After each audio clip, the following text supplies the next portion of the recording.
예, 마지막으로 이제 내년이면은 대통령 선거가 있습니다. 이 지금 과거에 우리 정권의 변화를 보면 정권이 바뀔 때마다 이 모든 정책들이 바뀌어요.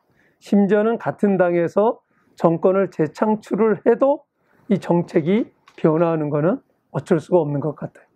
그러다 보니까 현장에서는 많은 분들이 정책이 지속 가능하지 않다 보니까 너무 어렵다. 예측 가능하기가 어렵다라는 얘기들을 많이 해요. 하물며 대북 정책에 있어서 북한은 3대째 세습 정책을 하면서 일관된 정책으로 나오고, 과거에 김정일 체제에서 대남 정책을 했던 사람이 김정은 체제까지도 연결이 돼가지고 연장선상에서 나오는 이런 상황을 바라보면서 과연 저렇게 일관된 정책을 갖고 나오는 사람들을 우리가 정권이 바뀔 때마다 5년마다 바뀌는 이 우리 정책을 가지고 어떻게 대응할 수 있을까 하는 걱정이 됩니다. 그래서 지금 현재 정권마다 그게 또 보수 진보로 바뀔 때마다 하까닥 이 정책들이 바뀌어요.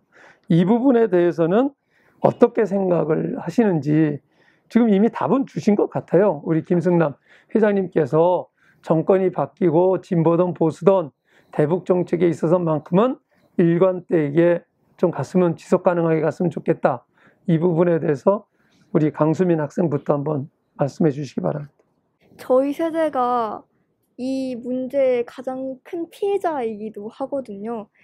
정권이 바뀔 때마다 계속 교육제도가 바뀌고, 심지어 정권 안에서도 계속 바뀌어요. 이번에도 원래는 그 수능만 봐가지고 서울대를 입학할 수 있었는데 이제는 수시가 어느 정도 들어가고 이게 조금씩 계속 바뀌어요. 그래서 저희로서도 1년마다 아니면 거의 한 달마다 입시 제도를 검토해야 하기도 하고, 학교에서도 계속 주기적으로 입시에 대해 설명을 해주시고 그러거든요. 근데 사실 너무 어려워요. 저희 입장에서는 너무 어렵고, 앞으로 또 어떻게 달라질지도 몰라서 입시를 어떻게 준비해야 될지도 모르겠고. 근데 사실 정치권에서 저희 입장을 잘 모르시잖아요. 그리고 솔직히 정치인 분들은 조금 더 자기가 획기적인 아이디어를 조금 국민들한테 보여줘야지 표를 많이 얻고, 그리고 앞으로 계속 목소리를 낼 수 있겠다 생각을 하시고 그러시는 것 같은데, 조금 국민들하고 밀접하게 관련돼 있거나 아니면 이런 외교적인 정책들은 조금 더 정치권에서 배려를 해줘서 조금 지속적인 방향으로 아까 말씀해 주신 대로 합의를 해서 그렇게 나아가면 좋지 않을까 싶어요.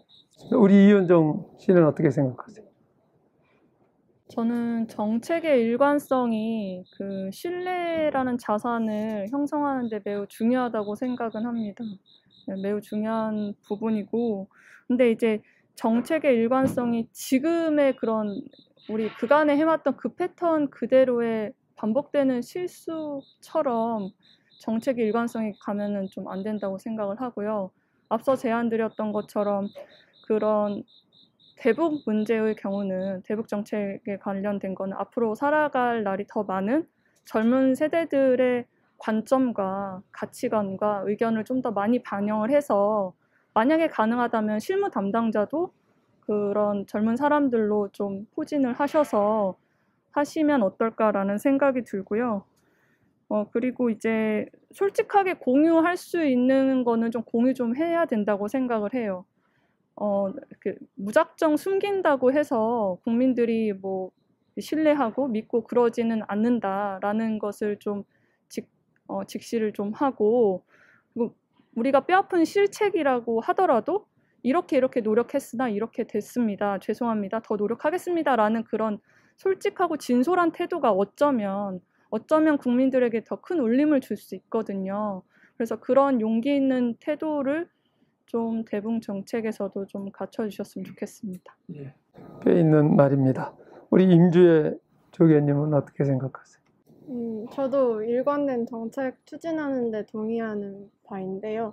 이 청년들의 목소리를 내기 위해 제가 알기로 무슨 통일국민협약이라는 그 문재인 정권 하에 이런 새로운 게 도입이 됐다고 저는 책에서 봤는데요. 책에서 보기 전까지 저는 이게 존재하는지를 몰랐었거든요. 그래서 만약 이런 게 있다면 좀 더 홍보를 청년 세대들한테 이러한 공간이 있다. 여기에서 소통을 하면 좋을 것 같다. 이런 부분에서 좀 더 약간 홍보를 할 필요성도 있는 것 같아요. 왜냐하면 소통의 공간이 있지만 다양한 사람들이 거기서 소통을 하지 않는다면 그 소통의 공간이 약간 의미가 좀 없어진다고 저는 생각을 해서 일관된 정책을 하고 그 일관된 정책에 청년들의 목소리를 반영을 하려면 이런 소통의 공간이 좀 더 활발히 이루어지면 좋을 것 같습니다. 다음 우리 홍상영 총장님 어떻게 생각하세요? 저희가 지난 70여 년간 남북의 통일을 위해서 그 여러 정책을 펴고 여러 방식을 써왔습니다. 전쟁도 해보고요. 뭐 북은 게릴라전도 펴봤고요. 또 뭐 강한 군사력으로 뭔가를 해볼 수 있는 방안도 찾아봤고 여러 가지 우리 안 해본 방안이 없을 것 같습니다. 근데 안 되잖아요. 그래서 우리가 이런 생각을 가져야 될 것 같아요. 야, 해보고 다 해봤는데 도저히 안 된다 이거. 그래서 이제는 남과 북이 서로 상대가 서로 상대를 먹겠다는 이런 거 안 되는 것 같다라고 좀 이제 정리를 해야 될 것 같고요. 그래서 1990년 12월입니까, 조가님? 남과 북이 만나서 남북한 기본협정이라는 걸 체결합니다. 그래서 남과 북은 어떤 관계이며 우리는 앞으로 어떻게 가자라는 걸 결정합니다. 그래서 그게 남과 북은 통일을 지향하는 과정에서 형성된 특수한 관계로 남과 북을 설정합니다. 물론 이 관계가 이제 어떻게 될지 모르지만 두 번째로는 그래서 화해 협력을 통해서 함께 평화롭게 가자. 이게 이제 기본적인로 서로 간에 합의한 상황입니다. 저는 그때 이게 이제 노태우 정부 때인데요. 저는 앞으로 우리 남쪽에서 북한을 지금 이제 여러 가지 나오지만 북한을 바라보는 북한과 남북 간의 관계를 어떻게 설정한 것인가에 대한 논의가 좀 필요하다고 생각하고요. 그런 차원에서 우리가 그런 남북이 그 속에서 어떻게 가야 되는가에 대한 일종의 말하는 사회적 합의라든지 공론화를 통해서 뭔가 합의를 좀 이뤄내는 그런 게 필요하다고 생각하고 오늘 같은 이런 자리들을 많이 만들어서 그걸 좀 만들어가는 게 좀 필요하겠다 생각이 듭니다. 우리 김성남 회장님 이제 마지막이 되는데 마지막으로 하실 말씀 있으시나요? 오늘 주제로 설정한 내용들이 아주 우리나라 현재 정말 낱마처럼 얽힌 이 우리 사회, 우리나라의 아주 소중한 화두들입니다, 다. 그래서 이거를 오늘 토론회만 그치지 마시고 서울대학 그 평화정책연구원 이런데 아주 우수한 분들이 많으시니까 이거를 좀 틀을 한 서너 개만, 한 네 개만 제가 보기엔 청년 취업고 이 저출산 청년들을 위한 파트 하나, 남북 문제를 우리나라 전체 컨센서스를 이루자.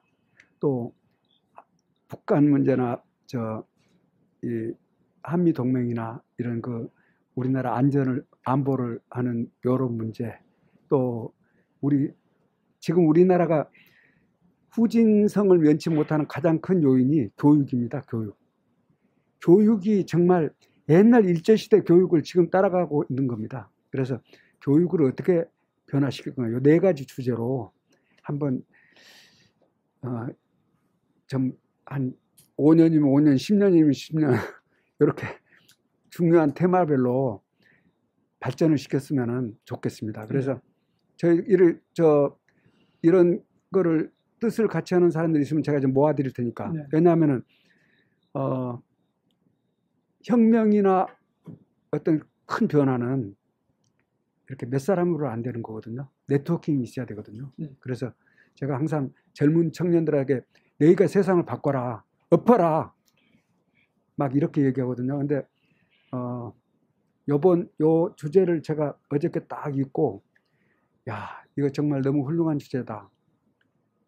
이거를 앞으로 우리나라 발전에 정말 작은 이 아주 불씨, 불씨를 던지는 이런 기회가 됐으면 좋겠다. 이렇게 예. 생각을 했습니다. 오늘 좋은 토론을 가져주셔서 감사드립니다. 아이, 감사합니다. 이제 마지막으로 우리 그 천혜성 차관님께서 지금까지 쭉 세대 간의 여러 가지 그 북한에 대한 인식, 통일에 대한 인식을 비롯해서 국제 정세까지, 그리고 이 정책의 일관성의 문제까지, 세대 간의 갈등까지 전반적으로 들으시면서 어떤 소회이신지, 그리고 향후 이제 만약에 통일부 장관이 되신다 하시면 어떻게 반영을 하실 건지 한번 그 말씀을 해주시기 바랍니다. 아니 그냥 그런 가상해서라도 통일부 네. 장관이라는 전제하에서 말씀을 하세요. 제가 이 오늘 뭐 지난번에도 한번 세미나를 했습니다만 오늘 하면서도 제 개인적으로 굉장히 좀 강조하고 또 여러분들의 지혜를 구하고 싶었던 것이 사실 방금 얘기했던 그 정책의 지속 가능성과 관련된 문제입니다.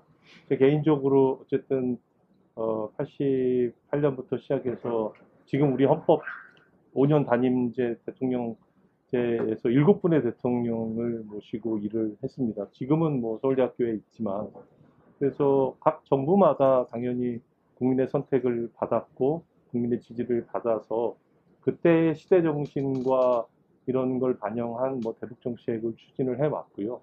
그래서 다 마찬가지로 공과 과가 있다고 생각합니다. 근데 다만 이 많은 분들이 공유하듯이 상대방이 있는, 그러니까 물론 우리 아까 학생 얘기한 대로 뭐 교육제도, 교육정책도 많이 바뀌었다고 했는데 제 생각엔 특히 이제 상대방이 있는 외교라든지 대북정책 같은 경우는 물론 변화를 해야 되고 정부마다의 이제 그런 어떤 철학이나 가치나 비전이 있기 때문에 변하는 게 맞지만, 그러나 또 상대방이 있는 정책이기 때문에 어느 정도 또 일관되고 지속돼야, 모든 것이 다 그렇다는 건 당연히 아니고요.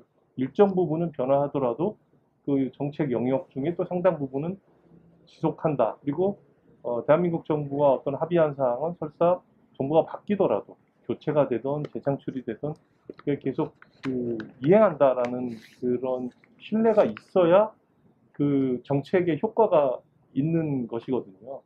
그래서 이제 그런 부분이 사실 저는 계속 관료로서 그렇게 근무했던 사람으로서 굉장히 아쉬웠습니다. 그래서 그런 부분은 물론 그 정부의 그때그때마다의 정부의 노력도 중요하지만 지금 말씀하신 대로 여러 국민들, 정치권, 전문가, 언론 이런 데에서도 해서 앞서 우리 임주혜 주교가 얘기하셨지만 그런 사회적 대화라든지, 사실 그게 우리 사회에서 처음 있었던 건 아니고요. 한 30년 전에도 제 기억으로 제가 처음 공직에 있었습니다만 그 노태우 정부 시절에 통일 방안을 만들 때 당시에도 여소야대 국회였지만 국회에서 여야가 합의를 했거든요. 근데 그 과정이 한 1년 넘게 굉장히 많은, 지금으로 얘기하면 사회적 대화와 같은 공청회, 청문회, 여야, 국회에 또 특위가 마련되고 해서 우리가 그거를 이렇게 만들어서 어쨌든 지금까지 30년 넘게 우리가 일관된 통일 방안, 통일 정책을 갖고 있습니다. 그래서